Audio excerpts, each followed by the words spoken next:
મારું નામ સોહિલ ચિસ્તિયા છે। અત્યારે અમે સમસ્ત સંધાણા ગામના મુસ્લિમ સમાજો સાથે માતર મુકામે મામલતદાર સાહેબની ઓફિસમાં એક આવેદનપત્ર આપવા આવ્યા હતા અને તેની સાથે સાથે માતર પોલીસ સ્ટેશનની અંદર એક ફરિયાદ આપવા માટે આવ્યા હતા। આજે આવવાનું અમારું મુખ્ય કારણ એવું હતું કે થોડા સમય પહેલા એક રામગીરી નામના શખ્સ કે જે પોતાની જાતને મહારાજ બતાવે છે, તેમણે મુસ્લિમ સમાજના મહાન પૈગંબર સલ્લલ્લાહુ અલૈહિ વસલ્લમની શાનમાં અભદ્ર ટિપ્પણી કરી અને તેમની શાનમાં ગુસ્તાખી કરી અને અધૂરું હતું તો મહારાષ્ટ્રના એક ધારાસભ્યએ આવા એક બની બેઠેલા મહારાજને પોતાનું સમર્થન આપ્યું અને મુસ્લિમોને મસ્જિદમાંથી બહાર કાઢીને મારવાની ધમકી આપી। આ બંને શખ્સો સામે અમે કાયદાની મર્યાદામાં બધા સમસ્ત સંધાણા ગામના મુસ્લિમ સમાજ સાથે ફરિયાદ અને આવેદનપત્ર આપવા આવ્યા છે।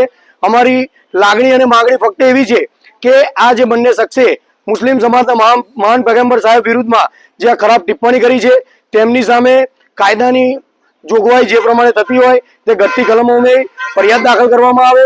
અને મારું મહારાષ્ટ્ર સરકારને પણ કહેવું છે કે જે સીએમ સાહેબે આ એક બની બેઠેલા મહારાજને પોતાનું સમર્થન આપ્યું છે, તો આપ સાહેબ એક સીએમ છો, તમે સીએમ બન્યા પછી કોઈ પણ જાતના કે કોઈ પણ પાર્ટીના સીએમ નથી, સમગ્ર સમાજના સીએમ છો। માટે મુસ્લિમ સમાજ એક અમનપરસ્ત સમાજ છે, અમે શાંતિ અને ભાઈચારામાં માનીએ છીએ।